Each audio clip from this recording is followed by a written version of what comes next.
Genndy Tartakovsky, welcome to Bullseye. I'm so happy to have you on the show. Thank you for having me. So as somebody who started his career, as many animators do, in animation for children, was there just a person deep inside you that wanted to draw really vulgar pictures of butts?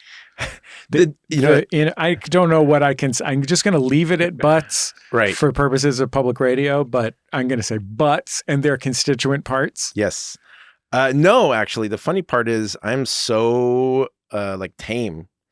Like my sense of humor, like I like raunchy humor, but to a degree, just like horror. Like I don't like horror movies. I like thrillers, but not gory horror.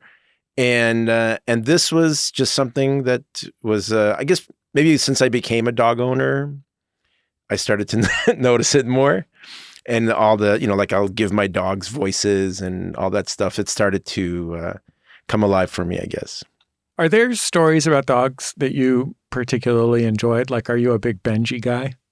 No, I think I actually have a hard time even watching nature shows because I'm so sympathetic to it. So soon, like I remember we were watching this lion documentary and it's super interesting. And then when the lion defeats another lion, he takes over its pride and then he kills all the kids. And as soon as he started to do that, I'm like, I can't watch this.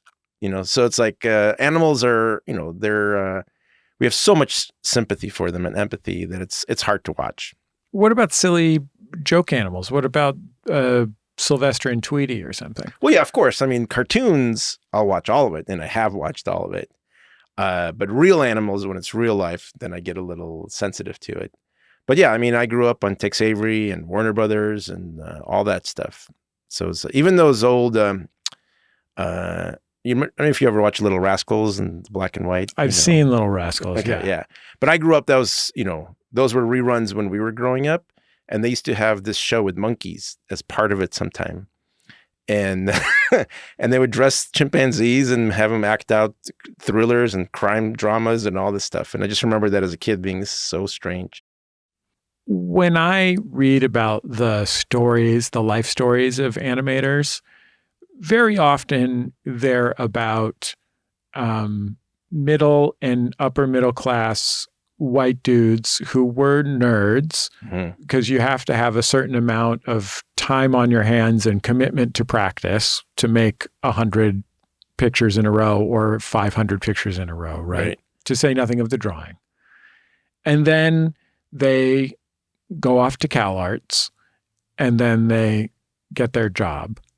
And many of those people make incredible work. I'm not casting aspersions upon any of them. Yeah. I think your story, though it does involve a couple of years at CalArts, is a really, really different one. First of all, let's talk about what it was. Yeah. And then we'll talk about how you got the temerity to decide to do something as impractical as be an animator. But how old were you when you came to the United States? So I was 7. We immigrated from Russia. We settled at Columbus, Ohio first for a couple of years, and then my dad couldn't get a lot of work there, so then we moved to Chicago. So what do you remember about your life before the United States? I remember I have some memories, and they were all pretty good. Like, we were, I wouldn't say wealthy, but we were very well off. And so we had a nice apartment, and I remember like being on the train, and every stop had a police booth in it, right? Where the policeman watches over everything. I remember the winters a little bit, not that much, like a lot of stuff came once we immigrated over. The big change in my life was when we came here, my dad bought a TV set, right? Because when I was in Russia, there was one animated show. And it kind of basically translates to Wait Till I Get You Now, about this little cute female rabbit and this chain-smoking, I guess maybe horny wolf trying to eat her. So it's there like Tom and Jerry, but Russian style. And it was super popular. And that was the only animated thing I think I've seen till we moved here. And all of a sudden, we plug in the TV and it's Tex Avery, Warner Brothers, Popeye, Hanna-Barbera, it's everything. So there's this explosion of animation. What do you remember turning on the TV and seeing? I think probably the first thing was probably Tom and Jerry, I think. And then I found, like back in those days, there were blocks of shows, right? So you come home from school, you turn on your secondary channel, like a Fox or something back then. And then they have all these reruns, And then it's funny because when I look back, I watched all the animation. And then once 5 o'clock came, it shifted into 70s sitcoms. So then Three's Company was so amazing for me. Not all the innuendo, which I don't know if I got all of it at the time, but there's a lot of physical comedy, and John Ritter was amazing. And I feel like that with cartoons shaped my humor, until I discovered movies. Did you speak any English when you came? No. I think I knew cow, moon, and one other word I forget. But we started to learn English in first grade. Was it just dump you into a general class? Yeah, you just go right in. There's no special treatment, and you just try to pick up as fast as you can. And that's the resilience of being a kid. You learn the language so fast. It must have been scary, though. Yeah, and I think back then also there was all the communism hate, so we were called a commie and all these other things, and so there was a lot of fights, and it was a little rough. It is what it is. Like, it's your childhood, and I made friends, and I know one thing for me that was important was to assimilate. Like, I wanted to look American, I wanted to speak English, and I wanted to blend in, and I know my brother, he became friends with all the Russian folks. And so he had a safety in that. And he was a little older than you, right? 2 years older, yeah. And so he found safety for him and comfort. And for me, I just wanted to have American friends, speak without an accent, which took a while. And yeah. And it's later on, like I think somewhere around Samurai Jack, there was a reporter, I was doing an interview. And they did a psycho analysis of me. And they go, all the shows you've done is about fitting in. And I was like, oh yeah, I guess that's kind of true. I watched this featurette from one of the Samurai Jack DVDs about the story of your life. And one of the things I was struck by in it was just you describing, I'm going to say, your sophomore year of high school. I think it was your sophomore year of high school, as like a moment when you figured out how to assimilate, that it was like, yeah, and then I got it. Right. Yeah. I mean, I think it was a slow process, but yeah, I guess freshman year, sophomore year, I was starting to get more comfortable with who I am. And like you were saying, like nerds hiding to draw and stuff, I was the opposite of that. I played football, semi-popular. I went out all the time. I worked, and I kept my passion for drawing and especially animation a secret. Because I feel like, I think maybe it's part of that fitting in. You don't want to be looked at as something that you're not or something. I don't know. Like, there was something about going to a party Friday night, getting drunk, then waking up in the morning at 7 to still watch Saturday morning cartoons religiously. And and I knew that was serious. And actually, just this weekend, I remembered a story that kind of defined my passion for animation. And there was this girl this is probably more closer to junior, maybe senior year. And there was this girl who's very attractive, very not approachable, right? And so somehow I got the courage and I asked her out, and she said yes. And so we were going to see a movie that weekend. And that weekend, Land Before Time came out. Tree stars grow where there's lots of water. If we follow this water... No green foods here, and I'm still hungry. I'm still hungry, too. So I don't know if you remember Land Before Time. It's a Don Bluth film, and it's a very for kids film. But I was obsessed with animation, especially Don Bluth, because of Dragon's Lair mostly, right? So I asked her, well, can we go see this movie? And she's like, well, isn't it a kid's movie? I go, yeah, but I think they make it for everybody now. I was trying to, work my way in. So she agreed. So we go see the movie, we sit down, and it comes on, right? And I'm just lost in the world, like appreciating everything. It's beautiful, it's animated. And within 10, 15 minutes, because it plays very young. 10, 15 minutes, she kind of nudges me. She goes like, let's go see something else, right? And then I was torn. Like I look at her, she was so attractive, like, ugh. Then I look at the movie and it's so beautiful. And then I go, I'm just going to stay here. And she left. She saw another movie and then we kind of met up after. And that way I knew it was like, wow, animation's that important to me. I mean, the time in the history of American animation that you are describing is a really kind of tenuous one, because you have some people making really artful animation for theaters to some extent. But there's a lot of just true garbage on television.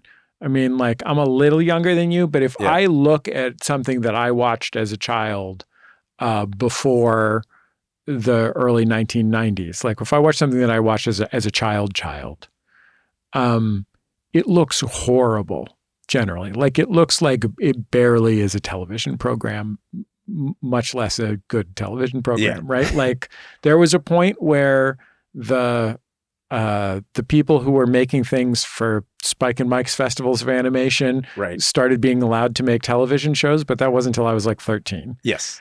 And like Disney was at its nadir, probably. Disney animation was at its nadir. Like, I mean, I was 8 or 6. I loved The Great Mouse Detective or whatever, but it's no Snow White. And so like you really had to look to figure out what was good, unless you happened to be watching Looney Tunes. Yeah. And you're totally right. Like 70s and 80s was the downfall of animation, right? Saturday morning was terrible. There was like a Miss Pac-Man show and all these things. I grew up with an MC Hammer show. Yeah, exactly. Right. There was a show where Bo Jackson maybe could fly or something. Right. It was the superstars of sports shows. Yeah. And so that was animation. And, back then Disney was about to get sold. That's how bad it was. So all their movies flopped. And then all of a sudden in the late 80s, not in TV yet, but in features, it was Who Framed Roger Rabbit, An American Tail, Don Bluth, and then Little Mermaid. Those 3 movies started to change the face of animation. And then in the 90s, it was Nickelodeon and then Cartoon Network. How old were you when that first wave was happening, that American Tail and The Little Mermaid? So I was like 16, 17, just about. So I'm already decided, because I used to see the Spike and Mike's and go to independent film festivals and deciding like, all right, well, because also I'm in Chicago at this time, so there is no animation industry. So I would see the movies and then decide, all right, well, I can't get a job as an animator, but I'm just going to make my own films and maybe this could be my path. That was about the same age that your father died, right? Yeah, 16. So that is a really intense set of things to be happening at the same time. I mean, I was thinking it's intense just to have this sort of revolution in film animation happening just as you become too old to not be embarrassed to go see The Little Mermaid. Right. But to have that happen while your already somewhat tenuous home life is kind of coming apart at the edges. Well, it kind of goes back to what was happening to me as a kid. You know how I was saying I really wanted to blend in and fit, and so nobody noticed me. When my dad passed away, it's a very clear memory. When I went back to school, all of a sudden I'm in the center because, there's that kid that just lost his dad, and it was such a different feeling that I had to really deal with it. And it was funny how my career went from trying to blend in and not stand out to then completely standing out from the crowd and being that everybody's looking at, speaking in front of people all the time. And it was a big shift, but that was the first time I just was so uncomfortable with being in the spotlight. What did you learn about yourself? That I'm tough, very emotionally, very, very tough. And I think I can compartmentalize really well. Like it didn't break me completely. You know, like when my mom passed away when I was 22, and that almost broke me the same way. And then, but you just, you know, you put it here and then you continue on, you know, and so, yeah, so I never, you know, trauma is such a crazy thing that you never know how you're truly going to deal with it. And that was my first, you know, I never had any pets, so I didn't deal with any of that. And that was one of the biggest things to happen. I feel like there is a toughness to Russian culture specifically. I think toughness is the right word. Yeah, for sure. I think you know, it's maybe old fashioned. You know, my dad was hard, my mom was soft, and that's it. You fear your dad, you look for solace and warmth and comfort from your mom, and that was it. And pretty much everybody was like that. Why do you think you were specifically into animation and not into even, you know, making comics or making live action films, like adjacent art forms? What was it about animation specifically? Well, it's funny. Like we made kung fu films with my friends, you know, on Super 8, and that was fun. Who had the Super 8? One of my friends. Yeah. So we would go in the park, and you know, those are the days of Bruce Lee. So you see a Bruce Lee movie, you walk out and you got to fight somebody, right? So we would shoot movies, and then I always drew, but I wasn't very good. I loved comic books, but I thought literally I could never, ever be this good that I could make a living at it. But it's very hard to describe because it's very unusual, right? To go into animation, especially back then. But there was something about it that captured me. And the best way when I analyze everything, when I think back, is I fell in love with movement and how much movement can evoke either a laugh or an emotion or something. And you know, we've all done flip books in our textbooks or something. And that illusion captured me, you know. And when I started doing it, so I went to Columbia College first, and I got this offer to do this job where there was a guy who was doing a multimedia play, right, in Chicago. And so it would be a live action, you know, a normal play. And the guy all of a sudden starts talking to the screen, and the screen comes alive with my animation. So I got to do it. It was only about a couple of minutes. And so I went and sat in the theater when that started, and my animation came up, and then people were laughing. And that was it. I was hooked. Because now it's like I'm doing stand-up, but without having to be in front of the people. I could do it safely behind my drawings. It's like you were doing stand-up, only it required you to just sit there hour after hour drawing very slightly different drawings. That's right, yeah. And, you know, and honestly, that part of it, like everybody thinks like, oh, it's so tedious. I never feel that.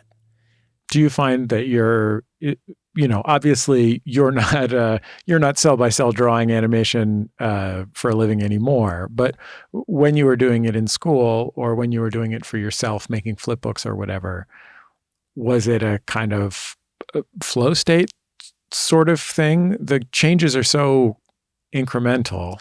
It is and it isn't. Your first pass is very broad, and that's when you can draw, because you're talking about like, you know, animation is basically you draw one extreme, like say you grab a cup and then you lift it. And those two drawings you would do, and that's pretty simple, and there's a bigger shift and then, or bigger change. And then you go back in and then you put maybe 5 drawings in between that. And that becomes a little tedious. But because I loved animation so much, it was all such a joy and such a treat that my first job was actually in-betweening for Looney Tunes, for the Tiny Toons, that show from the early 90s. And I loved it. I didn't care as long as I'm drawing for a living. I think that was the amazing thing. And so it never felt tedious or hard, or just, it was a joy. And yeah, and then I just disappeared into it. I mean, as difficult as the circumstances were for you to become a true animation aficionado when the Harlem Globetrotters had their own television program. Yeah. I like that one, by the way. Oh, they're very charming. Yeah. They got a great theme song. Plus, those mysteries aren't going to solve themselves. Exactly. But like, as as difficult a time as it is to like really appreciate an art form through Heathcliff, you also had the advantage of starting your career at a time when even television animation was being completely revolutionized quality-wise. I mean, you mentioned Tiny Toons. Like, Tiny Toons is legitimately good and funny.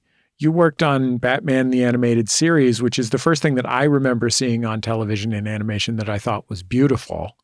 Like, I was like, wow, what a gorgeous show. And I was 13, 14 or whatever. Like, I wasn't 8.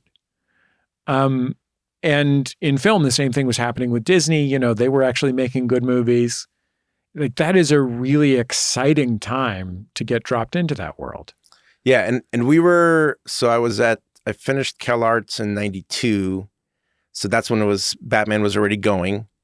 And it was, you could, I think I'm trying to remember back then, did we sense a shift? For sure in features, right? That was already happening from Roger Rabbit. So we were just 4 years out from that. So it's feeling the effects of it. Disney is figuring out. So those were the Jeffrey Katzenberg days, Michael Eisner. So they were starting to build back their empire. And TV, Nickelodeon started their shows and Ren and Stimpy came out, which was big for us. And so, so now just the quality started to shift, you know. And Looney Tunes, Tiny Toons was the beginning of that as well, you know. But we were critical of Tiny Toons because I was such a Looney Tunes nerd that for me, I know what I want it to be. And Tiny Toons wasn't quite that, right? But looking back at it, I can definitely see the quality got so much better than anything before it. Using Fosdick's method of bifractal computation, give me the minimum number of quantified pixels needed on the bilateral view screen. I'm dead. Aw, gee, Granny, give me a break. It's Friday afternoon. Class is almost over. Your answer, please. But, Granny, it's 2:59. 2:59? Oh, that's absolutely correct. Huh? I think that as an animator, you're probably looking at Tiny Toons and thinking, gosh, every one of those Looney Tunes cartoons is a gorgeous work of art in addition to being really funny, whereas the primary innovation of Tiny Toons was that it was funny where shows had not been funny. Like, it's a pretty unremarkable looking show. It looks perfectly fine, but like it's no, you know, Coyote versus Roadrunner and the like breathtaking vistas and stuff. Yeah, absolutely. And it was also because it was, you know, Steven Spielberg, and then he gave him this thing. It's always got to be full animation, which is completely the wrong direction, but it's got the right heart in it, and they spend money on it. And so it was all. What does that mean? It's always got to be full animation. Well, he said that the characters always have to be moving, which is wrong. You know, when you look at Looney Tunes, the old ones, they're held half the time, right? And when they move correctly and properly when they have to move. And that's like a combination of wanting to control the focus of the audience, but also to not have to spend money on animating everything that's on screen. Well, back then it wasn't about the money. It was more about the time. So I guess that equals money. But it was the way, the direction, and each director was different. Like Bob Clampett, his stuff moved crazily and more. Chuck Jones, because he drew so well, he wanted them to follow all the drawings and move when it has to move properly. But he could see the drawing is so strong and the timing that the humor can come from just a still drawing. So that was the thing. So like for me, I don't care how much something moves. Like a lot of people are obsessed with fluidity. Right? How fluid something animation is. And I don't care. It has to express your idea, communicate your idea, and it's just the style you pick, how fluid or not fluid it is. And so we got really obsessed with that, and it doesn't matter. I was 15 or whatever, and I remember what it was like that Ren and Stimpy, this completely insane thing that I had seen in Spike and Mike shows, which was like a traveling animation omnibus, was on children's television, or that, you know, Doug had real sort of melancholic feelings in it that would never have appeared in the show where Wayne Gretzky and Bo Jackson fight crime. You know what I mean? And you ended up in like at the vanguard of that change because you got a television show of what had been your like demo reel when you were 23 or whatever. Yeah, 22. Yeah. And we were so young. So when we did Dexter, I was 25 starting. This is Dexter's Laboratory. Dexter's Laboratory, yeah. And we wouldn't even propose to think that way, that we were at the start of something so exciting and we're the revolutionaries starting it. But you must have been able to tell that a year previously you had been working on a Hanna-Barbera show called Two Dumb Dogs. Two Stupid Dogs, yeah. Two Stupid Dogs. And then you were like, we get to make our own TV show? It was honestly, we were excited and the opportunity was so rare. There's no creators back then that were in their 20s. Everybody's in their 40s at least, right? And so it's so hard. There's so much pressure. How do you make it? We're all the same ages and we all went to school together, a lot of us. And all of a sudden now you're the boss, right? So I have to manage all of that as well. And yeah, and so you just think about how can I make a great show? We definitely felt, because other of our friends started shows as well. So we felt there was a shifting for sure. And the opportunities were starting to come. So that was definitely part of it. But what we were doing, that it was going to last, we had no idea. When you were making Dexter's Laboratory, were you getting feedback from Cartoon Network about what it could or should be? No, the executives we worked with were amazing. And they were on the same journey as us. And we believed that if it makes us laugh, it'll make other people laugh and be entertaining. Mom and I think you don't get enough outdoor exercise, so we bought you a bike. Thank you, Mom and Dad, but I don't play outside. But what about the air pollution and the hole in the ozone and all of that dangerous traffic and sudden weather changes? Now, Dexter, just hop on, and you can go play with your sister. It's fun to play outside. I am a scientist. My place is in the lab. You're just scared. I am not scared. Cartoon Network started as just a dumping ground for stuff that the corporate overlords already owned, right? Like it was just like, well, we have all these cartoons that we own. We should have a channel that plays them. Yeah. Well, that's the brilliant thing. Ted Turner would buy libraries. So he bought movie libraries, right? TCM. And then he bought animation libraries, which became Cartoon Network. And then because it was successful, and basically what people were watching were Tom and Jerry and Scooby-Doo. Those were the two biggest shows on the network forever. Even after Dexter started, I think it took us 2 years to beat them in the ratings. That's how crazy good they were. And so they decided like, oh my God, we have this channel. It's successful. People are watching. Let's start doing original cartoons. So yeah, so the executives were fans of animation. That was the big thing, right? And then they really supported us in what we were doing.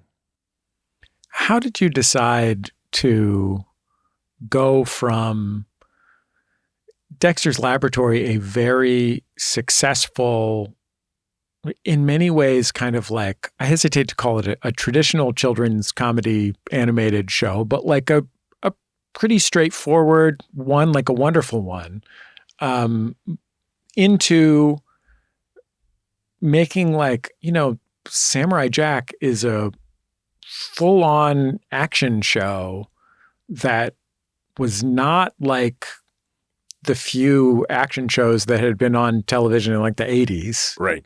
It is like a completely different objective even. Like, what did you go in and tell them? I want to make a show that's not really funny. So there was a number of things that happened. Basically, liking action, being a fan of action. I was the biggest critic of anything action and animation, as well as movies. What didn't you like about it? There was no action. So even anime back then, there was 20 minutes of talking and 2 minutes of incredible action animation. Was that because it was a lot cheaper to animate people's heads nodding up and down than it was. Absolutely, yeah. It's super hard to do. And yeah, and in the TV system especially, we're not animating it. Somebody overseas is animating, right? And so it's just impossible to do. So even a show as good as Batman, where it had great stories and characters, some of the episodes, the action didn't live up to what I wanted. It was great, but I wanted more. So then we did Dexter's Lab. Then we did Powerpuff Girls, and through all of those, there's a lot of action, right? It's comedic action, but it's still like exercising that muscle. How good can we do it? But because we're not taking it seriously, we have jokes in it, but you're still feeling action, right? So then comes almost done with Powerpuff, and I'm like, what am I going to do next? And then I thought, well, I got to stop complaining about it and then just do it. The network loves me. We have a great relationship. So then I thought, well, I've loved samurais since I was like 10. And I go, well, how am I going to do a samurai? I can't cut heads off or anything, right? I can't do it without the violence. And I go, oh, wait, we can do, what if I cut robots? That's okay. And instead of blood, it's oil. So that was the first element. Okay, got it. And then I got to get him to the future. Before the final blow was struck, I tore open a portal in time and flung him into the future, where my evil is law. Now the fool seeks to return to the past and undo the future that is Aku. Gotta do that, back to the past samurai jack. Gotta do that, back to the past samurai jack. So that was my inspiration. And then basically I met with Mike Lazo, who was my boss, and we had a great relationship. And he's like, what do you want to do next? And the way I pitched it to him over dinner is I said, black versus white over red. And it's a samurai, and I pitched him the loose story. And he was like, that sounds great. Let's do it. And that was it. And then I started just going into this new style, more visual storytelling, more adult. There's still humor in it. We didn't go all the way. But yeah, a lot of episodes are much more dramatic, and started to try to figure that out. Fixed is 2D animated. It's obviously not, computers are deeply involved in 2D animation in 2025 for many, many reasons, but it's a flat animation style. First of all, why did you choose that? And what is the difference between doing it that way and doing it in computer rendered 3D animation? So first of all, it's my favorite style, of course, from everything that I've done and everything that I love. I love hand-drawn. There's something about it that will never compare to CG because it's your personal touch. In CG, you're moving a puppet, basically, right? So that's the beginning of it. It's just what I love. Then we're making something kind of audacious and raunchy, right? So for a while, when I couldn't sell it, I go, well, maybe I'm fighting process. Let me just embrace the CG, because that's what everybody's buying. I'll embrace the CG and try to sell it as a CG thing. So we designed one of the characters with all the things that are attached to them. And then when you're designing it in 3D, in CG, and you're putting the discoloration of the color that would be there, each individual hair, it's disgusting, right?